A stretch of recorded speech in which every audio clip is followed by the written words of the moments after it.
बोली श्री सद्गुरुदेव भगवान की जय। श्री गुरु चरण सरोज रज निज मन मुकुर सुधारि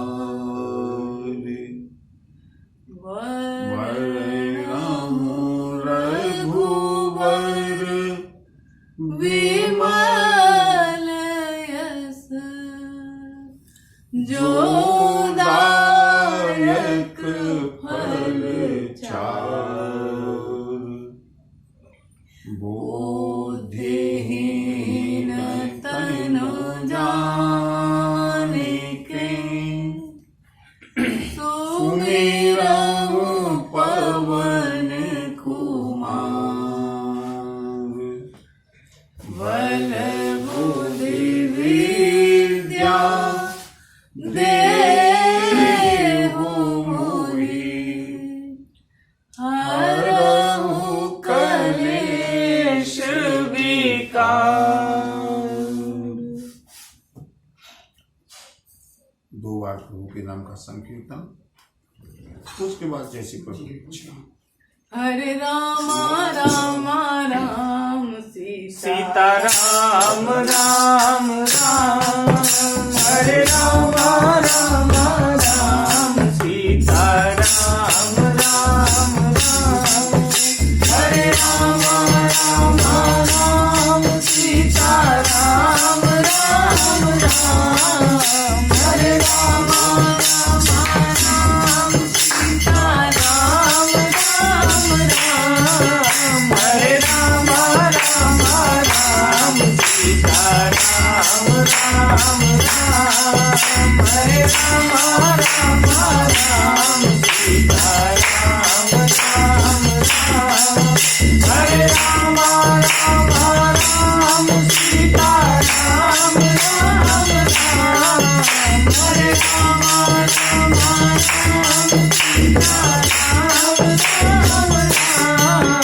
हरे राम राम राम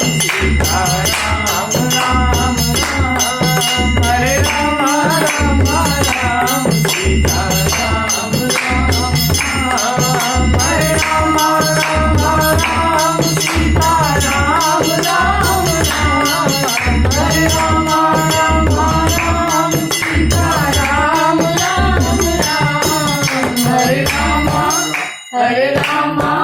हरे राम राम राम सीता राम राम राम हरे राम राम राम सीता राम राम राम हरे राम राम राम सीता राम राम राम हरे राम राम राम सीता राम राम राम।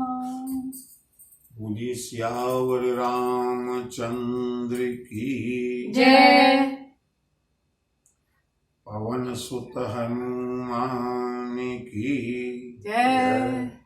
बाबा विश्वनाथ की जय।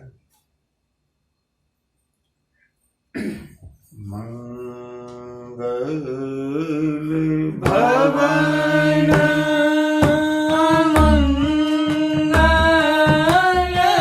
मंगलहारी मंगल भवन अमंगलहारी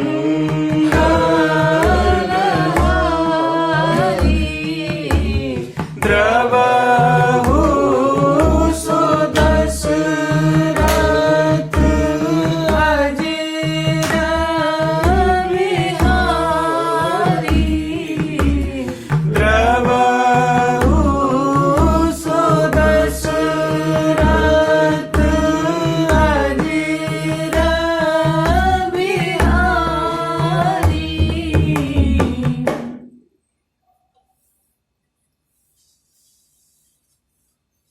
मैं बहुत बहुत आभारी हूँ सर्वप्रथम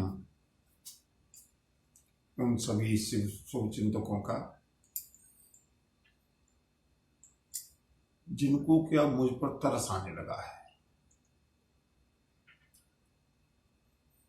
सुबह से कम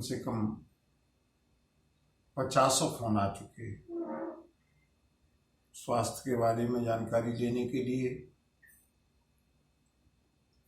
और अनुरोध कि कथा को कुछ दिन के लिए विश्राम कर दें स्वास्थ्य को देखते हुए। लेकिन बंधु क्या करें, व्यसन तो व्यसन है। अब घर पर सत्संग होना ही है तो सोचा कि आप लोगों को भी जितना शेयर हो जाए उतना अच्छा है। जितनी देर हो सके, सुबह से शाम तक कोई काम रुकता नहीं है। इस काम को भी क्यों विश्राम दिया जाए। जितनी देर हो सके प्रभु का नाम प्रेम के साथ हम लोग गुनगुनाएं, प्रभु की कथा में आगे बढ़ें। और आज का जो कांड प्रारंभ होना है, अयोध्या कांड।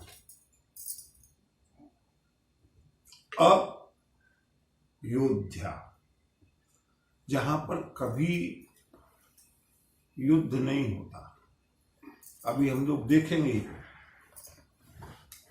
विश्व के इतिहास में पहली ऐसी घटना हुई है जिसमें चाहते तो युद्ध की प्रबल संभावनाएं थी, लेकिन इसका नाम अयोध्या है। और बंधुओं, इसीलिए प्रभु ने अयोध्या में जन्म लिया। ये अयोध्या प्रभु की जन्मभूमि है, जहां किसी प्रकार का कोई कलह नहीं है, कोई युद्ध नहीं है, कोई संघर्ष नहीं है। संघर्ष आने होने की बार बार संभावनाएं बनती हैं, लेकिन उनको श्री राम का प्रभाव, श्री राम का स्वभाव किस तरह से बार बार सबसाइड करता है, रुकता है। इन सब घटनाओं को, और मैं तो कहूंगा कि रामचरितमानस का अगर हृदय है तो अयोध्या कांड है, क्योंकि भरत चरित्र श्री रामचरित्र से भी अधिक श्रेयस्कर, प्रेरणाप्रद अगर है तो भरत चरित्र है। अयोध्या कांड का यहां विश्राम होता है। वहां गोस्वामी जी ने एक तराजू बनाई है। एक तराजू में प्रभु श्री राम को रखा है और एक तराजू में भरतलाल को रखा है। और जब दोनों को तौलने लगे तो पल्ला किसका भारी था? दो देश समूझी कहत सब लोग, सब विधि भरत सराहन जोगु, सब विधि भरत सराहन जोगु। ऐसा पावन दिव्य चरित्र भाई भाई के बीच का, माता पिता के बीच का, स्वामी और प्रवासियों के बीच का, इसका हम लोग अध्ययन करेंगे, श्रवण करेंगे, गायन करेंगे। इस कांड में गोस्वामी जी ने श्री राम के निष्काम कर्म योगी होने का जो चित्र खींचा है मंगलाचरण में, प्रसन्नतां यान गताभिषेकतस्तथा नमम्ले वनवास दुःखतः मुखाम्बुज श्री रघुनन्दनस्य मे सदास्तु सा मंजुलमंगलप्रदा। जो राज्याभिषेक की घोषणा को सुनकर के प्रसन्नताम या न, जिनको कोई प्रसन्नता नहीं है, और न ममले वनवास दुखता। सुबह युवराज बनना है, 14 वर्ष के लिए वन को भेज दिया गया, सुनकर के भी न ममले, कोई उदासीनता नहीं। बंधुओं, ऐसा श्री राम का जो निष्काम कर्मयोगी का स्वरूप है, उसका दर्शन हम इस कांड में करेंगे। अद्भुत कांड है, प्रेम और स्नेह और आत्मीयता की शिक्षा देने वाला, संदेश देने वाला।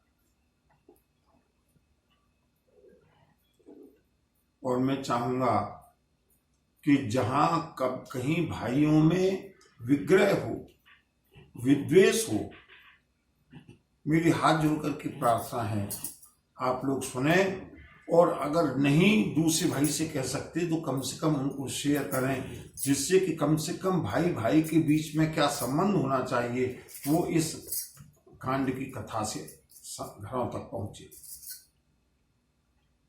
चलते हैं प्रभु श्री राम भगवती वैदेही के साथ, तीनों कुमार, तीनों राज दुलारियों के साथ अयोध्या में रहने लगे।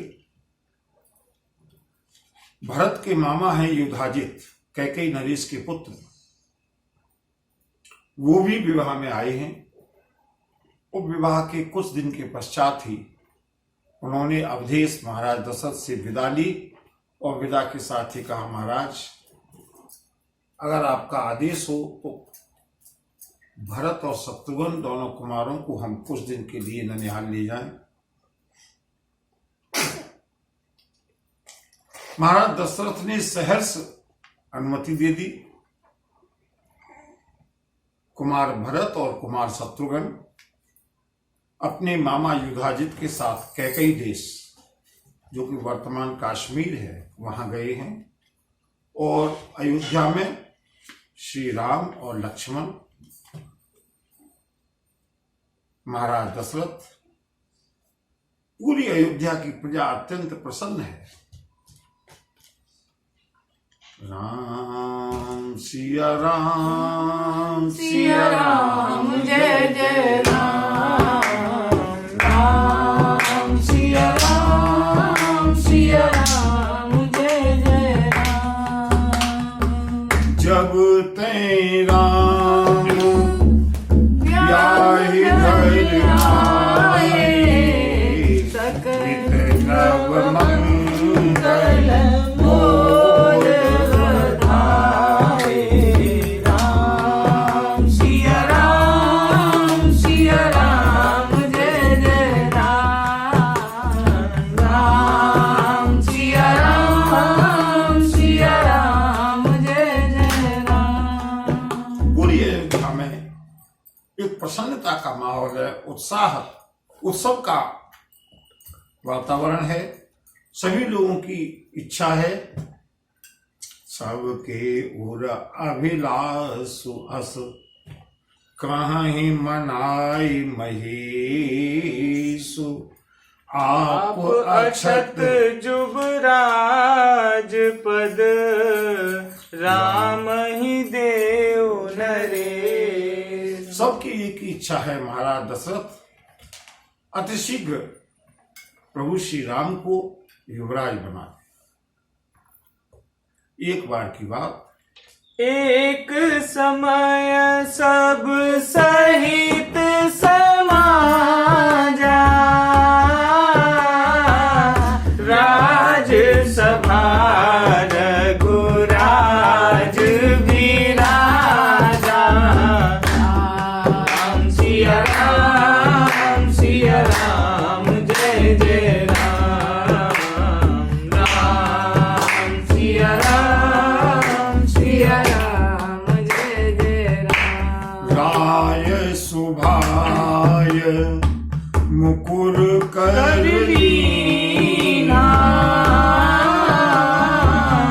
बदनु बिलो की मुकुट समकीना राम सिया राम जय जय राम राम सिया राम जय जय राम श्रवण समीप भय सित के मनहु जरठ पनु अस उपदेशा नपजु बराज राम कह देहु जीवन जन्म लाहु किन लेहु राम सिया राम जय जय राम राम सिया राम जय जय राम। एक बार महाराज दशरथ अपने राज्य सभा में विराजमान हैं। अचानक महाराज दशरथ ने निकट रखा हुआ मणि का दर्पण, उसमें महाराज दशरथ की दृष्टि पड़ी। देखा मुकुट थोड़ा टेढ़ा हो गया है। वदन बिलो के मुकुट समकीना। अपना मुंह देख करके महाराज दशरथ ने जैसे ही अपना मुकुट सीधा किया,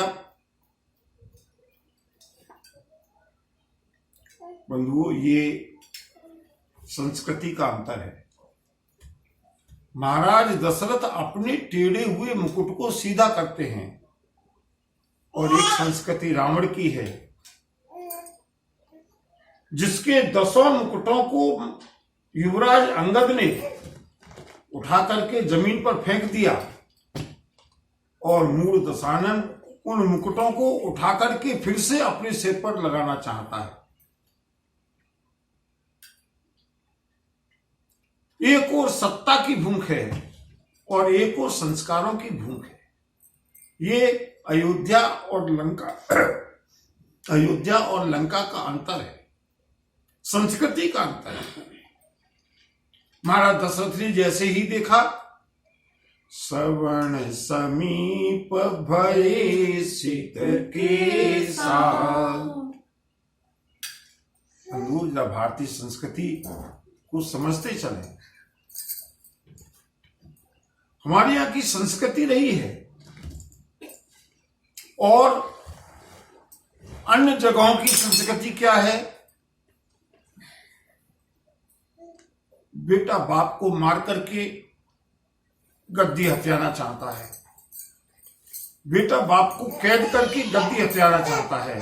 लेकिन हमारे यहां नहीं।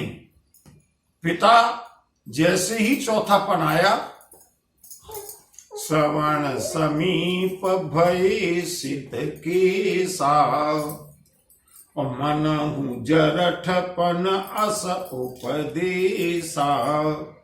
महाराज दशरथ को लगा कि मानो सफेद बाल उनको ये उपदेश कर रहे हैं कि राजन, नप युवराज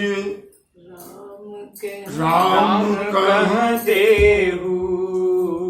अभी युवराज पद अपने सुपुत्र ज्येष्ठ पुत्र राम को दे दो, और जीवन का जो लाभ है उस लाभ को प्राप्त करो। महाराज दशरथ गंभीर हो गए। क्या करें? ये अवध का सौभाग्य है। पुत्र नहीं है तो, पुत्र है तो, विवाह करना है तो, नहीं करना है तो, राजकुमारों को विश्वामित्र के पास साथ भेजना है, तो जो भी कुछ है महाराज दशरथ का पूर्ण समर्पण है कुलगुरु वशिष्ठ के लिए। महाराज दशरथ सीधे राज दरबार से गए हैं गुरुदेव वशिष्ठ की कुटिया पर। वहां पर जाकर के महाराज दशरथ ने कहा, गुरुदेव मेरे मन में एक अभिलाषा है, एक कामना है। और बंधुओं, इस बात को मैं कई बार कथाओं के माध्यम से कह चुका हूं। कामना हमारी तो क्या, अगर कथानक की दृष्टि से देखी जाए, श्री राम जिनको हम भगवान मानते हैं और जो भगवान हैं, प्रत्येक के मन मंदिर में रहने वाले जो प्रभु श्री राम हैं, उनके पिता की भी सारी अभिलाषाएं, सारी कामनाएं पूरी नहीं हुई। हम चाहते हैं हमें कोई ऐसा गुरु मिल जाए, कोई ऐसा तांत्रिक मिल जाए, और मिलने के लिए तैयार बैठे हैं। इस अंगूठी को ले लो, सारी समस्याओं का समाधान, सारी मनोकामनाएं पूरी होंगी। बंधुओं, मैं इस मंच के माध्यम से ये बातें इसलिए सुनाना चाहता हूं कि सावधान, हमारे यहां, हमारी कथाओं में, हमारी संस्कृति में कहीं भी प्रलोभन नहीं है।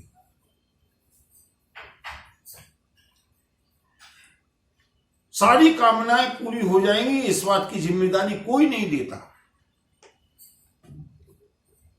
कर्म करो, कर्म के अनुसार जो भी प्रारब्ध है, अथवा प्रारब्ध को भी काटने के लिए जो भी कर्म है, वो भी कर्म से ही कटेगा।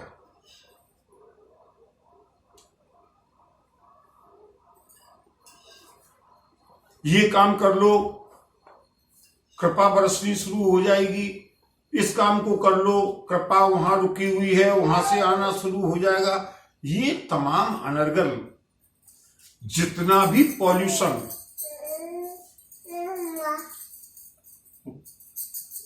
बंधुओं, इस कोरोना ने बहुत कुछ प्रदूषण कम कर दिया है।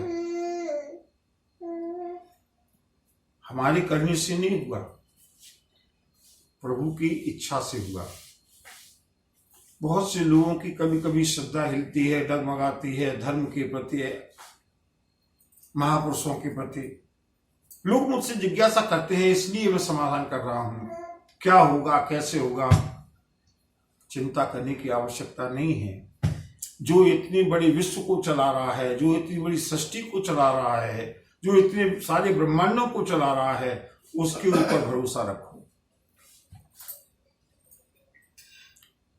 जो प्रदूषण 30 साल में गंगा का कम नहीं हो पाया, करोड़ों रुपए खर्च करने के बाद भी, वो प्रदूषण प्रभु की इच्छा से प्रकृति ने संकेत मात्र में दूर कर दिया। लोगों की भावनाएं बदल गई।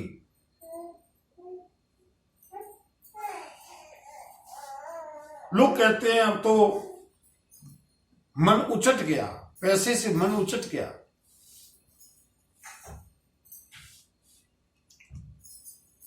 कोरोना ने बहुत सारे कष्ट दिए हैं, मुझे मालूम है, और हम सभी ने सामूहिक रूप से उनको झेला है। धन्यवाद के पात्र हैं सारे देश के नागरिक। लेकिन बंधुओं, ये भी याद रखो कि प्रत्येक अंधेरी रात के पीछे उजेला होता है, सवेरा होता है।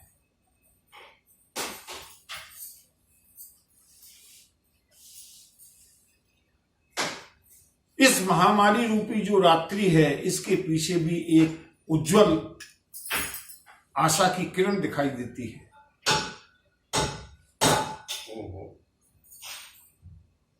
कितनी, अगर थोड़ी सी भी हम शिक्षा ले लें, थोड़ा सा भी सुधर जाएं, हमारा जीवन कितना सरल। ठीक है, फाइनेंशियल क्राइसिस है, बहुत सारे लोगों को आर्थिक रूप से झेलना पड़ा है, लेकिन उसके अलावा भी बहुत सारी ऐसी भी चीजें हैं जो हमको प्रकृति ने वरदान के रूप में इस समय दी है। मैं बात कर रहा था प्रदूषण की। इतना सारा प्रदूषण हमारे धर्म में भी इस समय येन केन प्रकारेण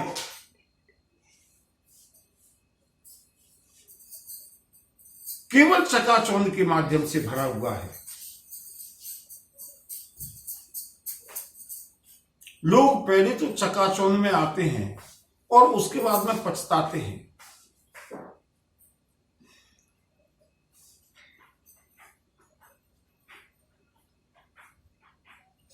कृपा न कहीं रुकी हुई है, न कहीं से आने वाली है। कृपा है तो वो हमारी ही कृपा है, हमारे कर्मों की ही कृपा है। भगवान श्याम सुंदर ने श्रीमद् भागवत में गोवर्धन लीला प्रकरण में कहा है कि मनुष्य स्वयं ही अपने भाग्य का विधाता है, मनुष्य स्वयं ही अपना गुरु है, मनुष्य स्वयं ही अपना उत्थान कर सकता है, अपना पतन भी कर सकता है।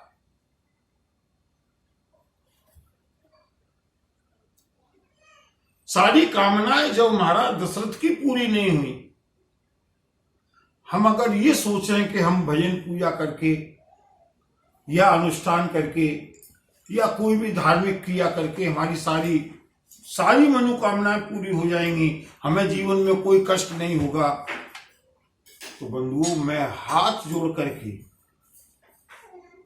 आप लोगों से ये विनय करना चाहता हूं, विनती करना चाहता हूं, इस भ्रम को आप लोग छोड़ दीजिएगा। और ये मैं इसलिए कह रहा हूं जिससे कि आपकी श्रद्धा स्थायी हो सके, आपकी आस्था, आपका विश्वास स्थायी रह सके। कथाओं के माध्यम से देखिए कौन ऐसा है जिसकी सारी कामनाएं पूरी हो गई, कौन ऐसा भक्त हुआ जिसके ऊपर कष्ट नहीं आया। जीवन में ऊंचा नीचा सबके सामने आता है।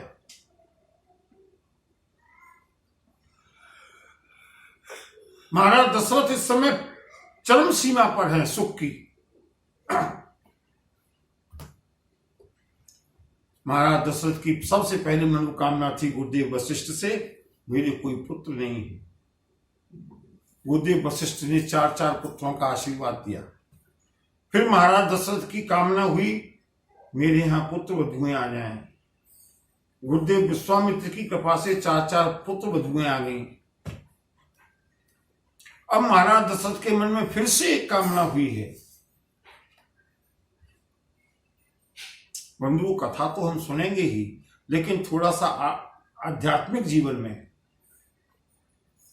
और थोड़ा सा अपने लौकिक जीवन में भी इन चीजों को हम व्यवहार में लाएं, सोचें।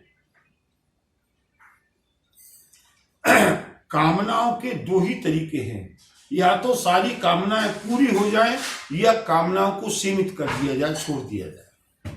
आप लोग स्वयं विचार कीजिएगा कि दोनों में से कौन सा काम सरल है। क्या सारी कामनाएं पूरी हो जाएं ये संभव है? अगर नहीं तो दूसरा रास्ता ज्यादा सरल है।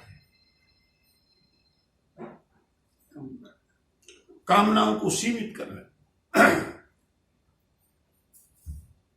और ये कामनाएं सीमित कब होंगी? जब लगी भजतन राम कह शोक धाम तज काम।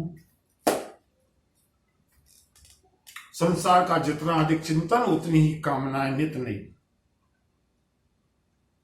महाराज दशरथ पहुंचे हैं गुरुदेव वशिष्ठ के पास। गुरुदेव मेरे मन में एक कामना है। गुरुदेव वशिष्ठ त्रिकालदर्शी, सब कुछ जानने वाले, समझ गए। राजन कहिए क्या कामना लेकर के आए हैं? महाराज दशरथ ने अपनी अभिलाषा को रखा है। गुरुदेव कहई भुआल सुनिय मुनि नायक, भय राम सब विधि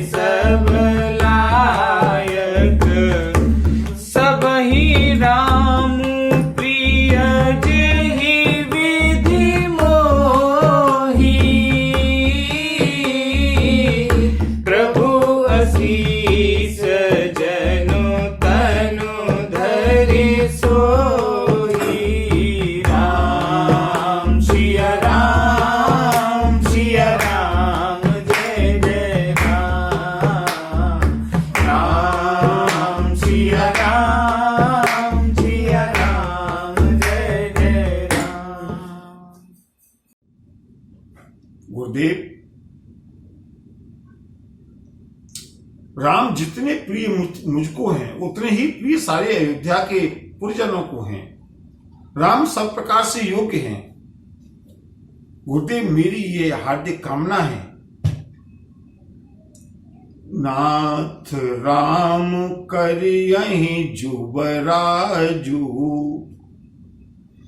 कहिए कृपा करिय समाजू। गुरुदेव, मेरी इच्छा है कि श्री राम को युवराज पद प्रदान कर दिया जाए, यदि आपकी आज्ञा हो। यदि आपकी आज्ञा हो तो तैयारियां प्रारंभ की जाए। और मेरी इच्छा यह है कि मोहि अछत यह होई उछाहू, लहहि लोग सब लोचन लाहू। राम सिया राम सिया राम, जय जय राम। राम सिया राम सिया राम, जय जय राम। पुण्य न सोच तन रहु की जाऊ, जे न होए पाछे पछताऊ। राम सिया राम, जय जय राम। राम सिया राम, जय जय राम।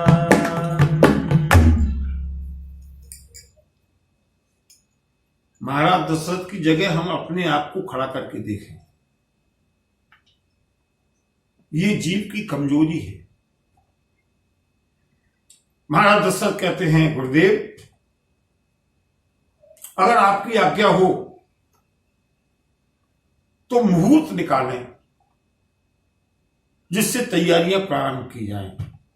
और गुरुदेव, मेरी इच्छा यह है कि मोहि अछत, जब तक मैं जीवित हूं तब तक ही ये उत्साह पूर्वक संपन्न हो जाए।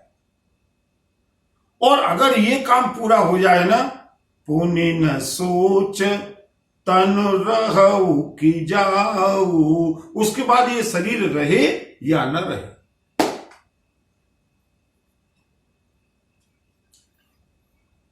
यही स्थिति बंधुओं हम सबकी भी है। हमको ये लगता है कि हमारे रहते हुए मेरे बेटे का विवाह हो जाए, हमारे रहते हुए बिजनेस चल जाए, हमारे रहते हुए मेरा नाती हो जाए, नाती हो गया, विवाह हो गया, बिजनेस भी चल गया, लेकिन कभी मांग रुकी नहीं। हमारे रहते हुए मेरे यहां पौत्र वधू आ जाए, पौत्र वधू भी आ गई। मेरे रहते हुए हमारे यहां एक कहावत है ना, स्वर्ग नशे नहीं चढ़ना, प्रपौत्र वधू भी आ जाए। उसके बाद ये शरीर जाए या ना जाए, सबको मालूम है कि ये शरीर जाना है, लेकिन मन की कामनाएं कभी पूरी नहीं होती। और बंधुओं, मुक्ति में और मृत्यु में यही अंतर है। ध्यान से आज के इस सूत्र को अंडरलाइन करके लिख करके रख लेना। आज की कथा की समरी, मृत्यु क्या है और मुक्ति क्या है।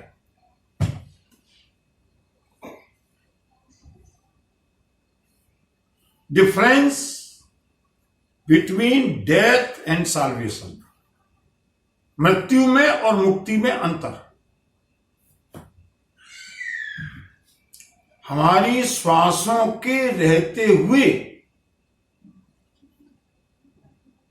कामनाएं समाप्त हो जाएं इसका नाम मुक्ति है। और कामनाओं के रहते हुए हमारी श्वासें समाप्त हो जाएं, इसका नाम मृत्यु है। हमारी कामनाएं बनी रहीं लेकिन श्वासें समाप्त हो गई, इसका नाम मृत्यु है। और जिसकी कामनाएं समाप्त हो गई, जिसकी कामनाएं समाप्त नहीं हुई, जीवन की श्वासें समाप्त हो गई, उनके लिए भगवान द्वारकाधीश ने कहा है, जातस्य हि ध्रुवो मृत्यु और ध्रुवम जन्म मृतस्य च। जिसका जन्म हो गया उसकी मृत्यु आवश्यक है, अति आवश्यक है, अवश्यम भावी है। और जिसकी मृत्यु हो गई उसका जन्म होना भी आवश्यक है। अगर जन्म और मृत्यु का यही झमेला लगा रहेगा तो मुक्ति कब होगी? उसका फॉर्मूला ये है, शरीर तो छूटना है लेकिन हमारी श्वासें खत्म हो गई, कामनाएं खत्म नहीं हुई, समझ लेना मृत्यु हो गई। और हमारी श्वासें अभी बची हैं, कामनाएं समाप्त हो गई। जीवन मुक्त धन्य ते प्राणी, वो प्राणी धन्य है, वो जीवन मुक्त है। बंधु, हमारे यहां मुक्ति कोई मरने के बाद मिलती है ऐसा नहीं है। लोग सोचते हैं कि मरने के बाद मोक्ष हुआ, मरने के बाद मुक्ति हुई। मोक्ष क्या होता है ये तो बहुत आगे की बात है बंधुओं। आध्यात्मिक क्षेत्र में जब कदम रखते हैं, आजकल तो मुक्ति और मोक्ष और योग इतने प्रचलन में आए हुए हैं कि लोग ये काम कर लो तो मोक्ष हो जाएगा। मोक्ष इतनी जल्दी होने वाला नहीं है। और मरने के बाद मोक्ष हुआ या नहीं हुआ किसको मालूम पड़ेगा? हमारी संस्कृति में, हमारे साहित्य में, हमारे पुराणों में, हमारे वेदों में ऐसी कोई चीज नहीं लिखी गई जिसके ऊपर अंधा विश्वास किया जाए। मरने के बाद मोक्ष होगा ऐसा कहीं नहीं लिखा गया।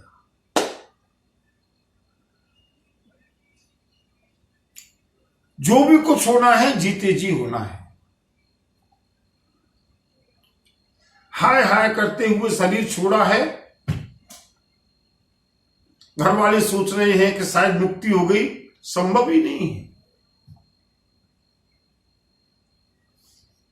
हाँ, हमने अपनी श्वासों के खजाने को बचा करके रखा है, कामनाओं से मुक्त हो गए, समझ लो मुक्ति हो गई।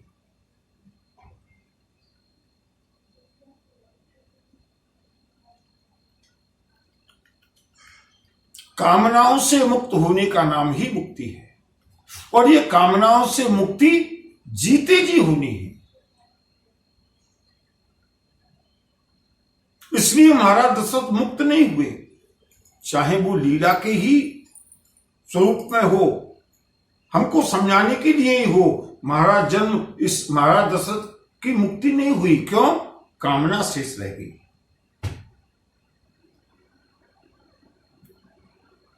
जब भी कोई दुकानदार अपनी दुकानदारी बंद करता है ना, तो सारा का सारा उधार पटाता है, सबका जिसका दिया है, जिसका लिया है, समाप्त कर देता है। अगर जरा भी किसी का उधार शेष रह गया, दुकान बंद हो पाएगी क्या? इसी तरह से बंधु, हमारे जीवन में दूसरों के प्रति, सबके प्रति किए गए कर्म, अकर्म, विकर्म, सुकर्म, जब तक अवश्यमेव भोक्तव्यम कृतम कर्म शुभम, चाहे शुभ कर्म हो या अशुभ कर्म हो, उनको अवश्यमेव भोगना ही पड़ता है।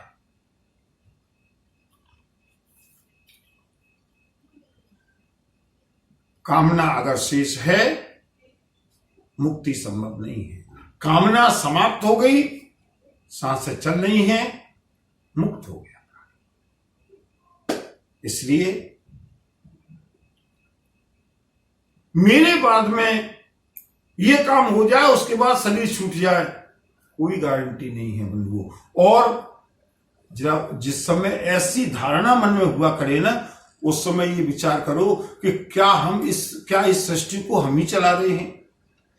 यही सोचते सोचते हमारे पर बाबा चले गए, यही सोचते सोचते हमारे बाबा चले गए, नाना चले गए, बाबा चले गए, पिता चले गए। ये काम हो जाए, इसके बाद मेरी मृत्यु हो जाए। न जन्म हमारे हाथ में है, न मृत्यु हमारे हाथ में है।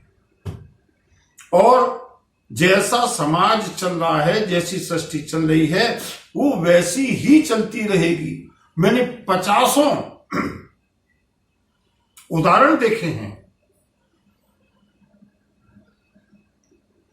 पिता के जाने के बाद परिवार ने इतनी उन्नति की, अनाथ अवस्था में छोड़ा है, लेकिन परिवार समृद्ध हो गया, आगे बढ़ गया। क्यों? क्योंकि हमको ये लगता है कि इसको हम चला रहे हैं। बंधुओं, इसको हम नहीं चला रहे, इसको चलाने वाला कोई और है। भगवान द्वारकाधीश कहते हैं, अर्जुन निमित्त मात्रम भव सभ्य साचित। निमित्त मात्र बन जा। इस जिंदगी का बोझ अपने सिर पर लेकर के चले। एक दृष्टांत सुना होगा सभी ने। एक व्यक्ति ट्रेन में सफर कर रहा था। ट्रेन के अंदर तो बैठ गया, पहली बार गया होगा यात्रा पर। सूटकेस सिर पर रखा है, थैला हाथ में लिए हुए है। लोगों ने कहा, भाई इस वजन को, इस बोझ को इस ट्रेन में रख दो। ये सूटकेस सिर पे क्यों रखा है, थैला हाथों में क्यों लिए हुए हो? ट्रेन चल रही है ना, यात्रा हो रही है। उसने कहा, नहीं, अगर कहीं ट्रेन में रह जाए, छूट जाए, नहीं, मुझे कोई भरोसा नहीं है, इसलिए सारे के सारे बोझ को अपने सिर पर लेकर के यात्रा कर रहा है।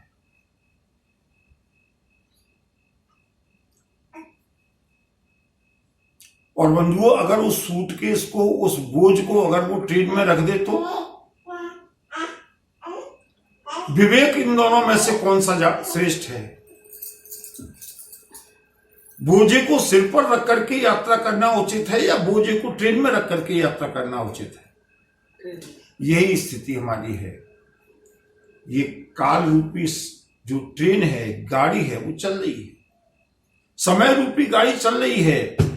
न जाने हमारे जैसी कितनी पीढ़ियां आगे आई, चली गई, हमारे बाद में आने वाली हैं, चली जाएंगी। लेकिन मेरी लड़की की शादी, मेरी लड़की की बिजनेस, मेरी लड़की की नौकरी, मेरे यहां नाती, कितनी चिंताओं को लेकर के हम लोग यात्रा कर रहे हैं। और अगर इस यात्रा का आनंद लेना है ना, भगवान कहते हैं, अर्जुन एक ही तरीका है।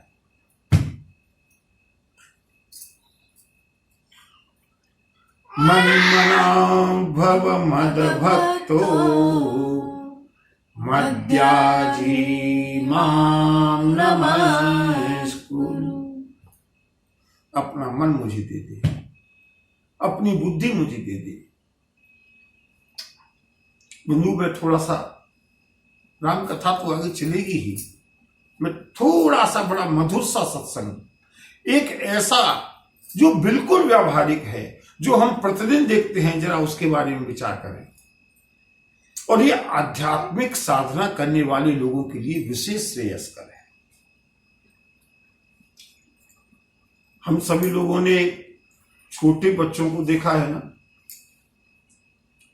महीने, 2 महीने, 3 महीने के जो बच्चे होते हैं, 6 महीने का जो बच्चा है, 1 साल का जो बच्चा है, देखा है।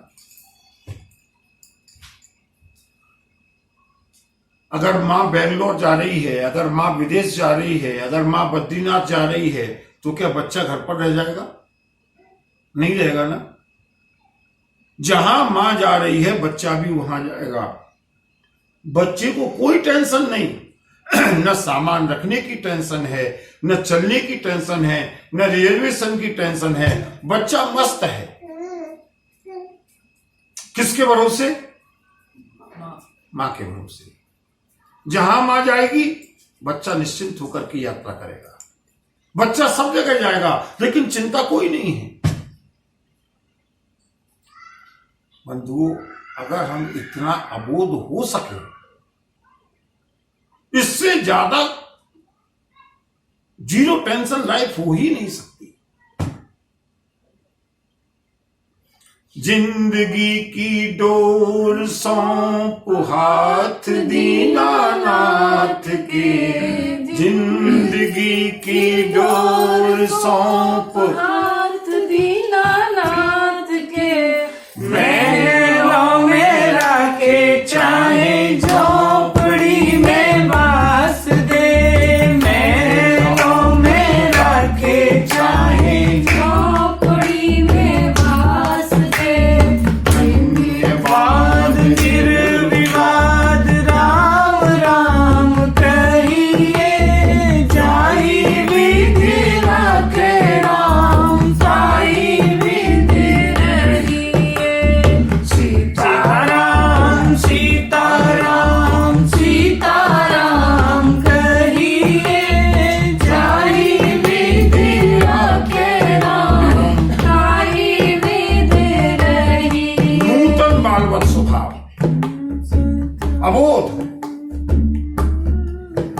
अगर बंधुओं इस तरह से हम पर जीना आ जाए, जीवन में कितना आनंद आएगा। एक छोटा सा 6 महीने का बच्चा, अबोध बच्चा निश्चिंत है, या 40 साल का युवक ज्यादा निश्चिंत है? दोनों में निश्चिंतता किसके जीवन में है? चलिए, प्रभु को अगर हम मां मानते हैं, अगर हमारे मन में कहीं ये भाव है कि प्रभु हमारे माता पिता हैं, बंधुओं, निश्चिंत होकर के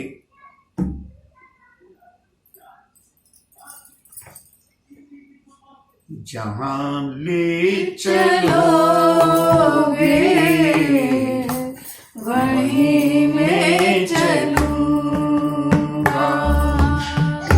जहाँ ले चलोगे वहीं मैं चलूं। कितना निश्चिंत है वो अबोध बच्चा, उसे चिंता नहीं है। मां जहां ले जाना चाहे जाने के लिए तैयार है।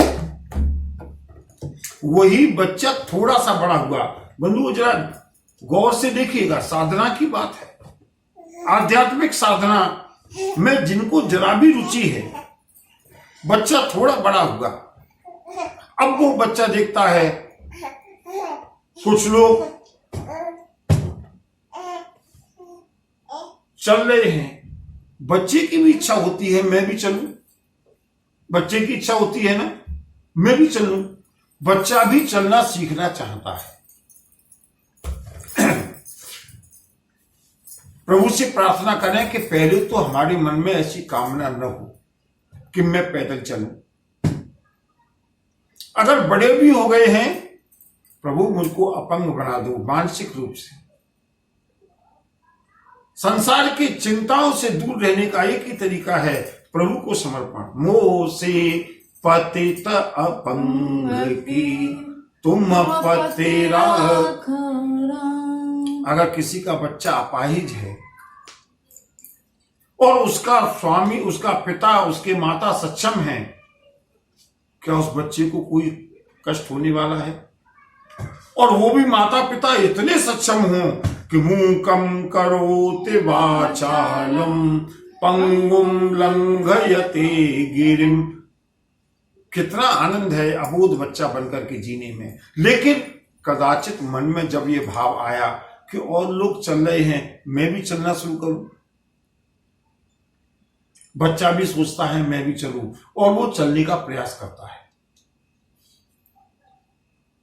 जरा एक 8 महीने के बच्चे की झांकी देखिएगा, वो खड़ा होकर के चलने का प्रयास करता है, खड़ा होना सीख रहा है, और जैसे ही वो चलना चाहता है, मां की दृष्टि उसके ऊपर है,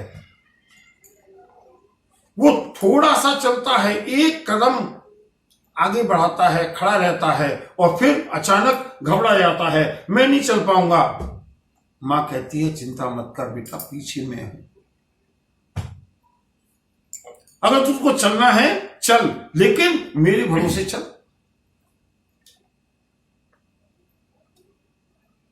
अगर हमारे मन में कदाचित ये इच्छा है, शुभेच्छा है कि हम भी जप करें, तप करें, ध्यान करें, योग करें, हम भी चलना सीखें, प्रभु को साक्षी बना करके, प्रभु को अपना माता पिता समझ करके अगर हम चलेंगे बंधुओं, चिंता मत करो। जैसे ही चलना शुरू करते हैं ना, थोड़ी देर में, आधी मिनट में ही बच्चा घबरा जाता है, नहीं अब मैं नहीं चल पाऊंगा।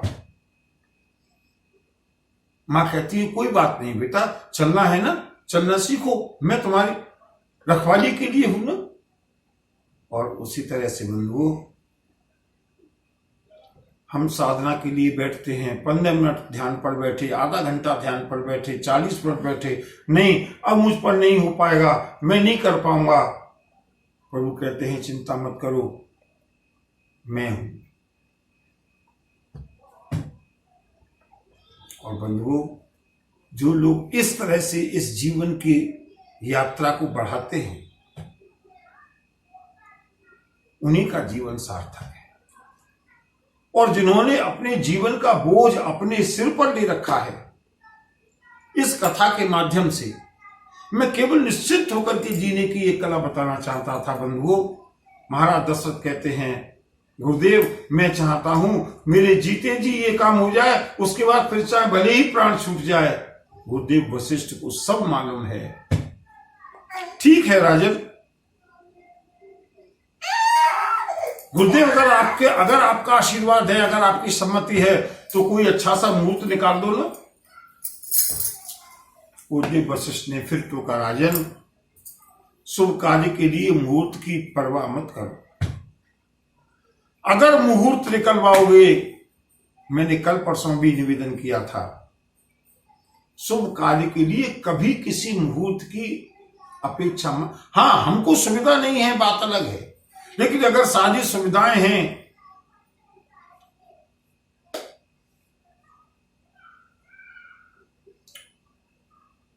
घर में सिलेंडर में रिसाव हो रहा है, गैस एलपीजी का सिलेंडर रिस रहा है, घबरा गए, आग लगने वाली है, क्या कभी हम किसी ज्योतिषी के पास जाकर के ये पूछेंगे कि बताओ हम इस सिलेंडर को कौन से मुहूर्त में निकालें? नहीं। जैसे ही जीवन में कोई कमी दिखाई दे, अविलंब श्रीमद् भागवत में गोमुख गोकर्ण जी ने अपने पिता को यही उपदेश किया, पिताजी धर्मं भजस्व सततं त्यज लोक धर्मान् सेवस्व साधु पुरुषान् जहिर् तेषाम् अन्याश्च दोष गुण चिंतन मांसु मुक्त्वा सेवा कथा रस महो नितराम पिबत्वम्। जीवन में अगर कोई कमी है, तत्काल उसको दूर कर दो। जो भी जीवन में अच्छा शुभ काम करने का अगर मन में पवित्र संकल्प आया है, तत्काल उसको पूरा कर दो, जितना शीघ्र संभव हो सके। और कम से कम ये कथा हमको यही प्रेरणा, यही संदेश, यही शिक्षा देती है। महाराज दशरथ ने मुहूर्त निकलवाया है, और गुरुदेव वशिष्ठ का उत्तर सुनिएगा, वेग विलंब न करियन साजिय सबुई समाज। अगली लाइन, सुदिन सुमंगल तब ही जब राम होई जुबराज। राजन विलंब मत करो, कल की भी प्रतीक्षा मत करो। वेगी तुरंत, विलंब न करिय नपो, कोई प्रतीक्षा मत करो। महाराज दशरथ, गुरुदेव भरत शत्रुघ्न घर पर नहीं है, नई नई संधि है महाराज जनक, उनको भी सूचना देनी है। गुरुदेव वशिष्ठ ने कहा, अगर इन औपचारिकताओं में पड़े रहोगे राजन, जीवन का कोई ठिकाना नहीं है। क्या भरोसा है इस जिंदगी का, साथ देती नहीं ये किसी का। राजन, इस जिंदगी का कोई भरोसा नहीं है, इसलिए जो करना है तत्काल कर लो। सुदिन सुमंगल तब ही जब, वही मुहूर्त, वही दिन, वही तिथि मंगलमय हो जाएगी जब राम हो ही जुबराज। भरत और शत्रुघ्न आ जाएंगे, बाद में सूचना मिलेगी आ जाएंगे, महाराज जनक भी आ जाएंगे, बाद में सूचना मिलेगी बाद में आ जाएंगे। लेकिन राजन, अगर विलंब हो गया, कुलगुरु वशिष्ठ को दोष मत देना। और बंधुओं, होते हुए भी महाराज दशरथ ने आखिर एक रात्रि एक दिन का समय ले ही लिया। महाराज दशरथ लौट करके आए हैं, सारी राज्यसभा में गुरुदेव का निर्णय सुनाया है, और बंधुओं, अयोध्या में श्री राम के युवराज बनने की तैयारियां प्रारंभ हो गई हैं। सभी को काम बांट दिया गया, पूरी रात अयोध्या जगमगा रही है। कल प्रातःकाल श्री राम का राज्याभिषेक होगा, और कल क्या होगा इसको हम लोग कल देखेंगे बंधुओं, अगर प्रभु की इच्छा हुई तो। बोलिए श्री सद्गुरुदेव भगवान की जय। नमः पार्वती पतये हर हर महादेव। जय जय।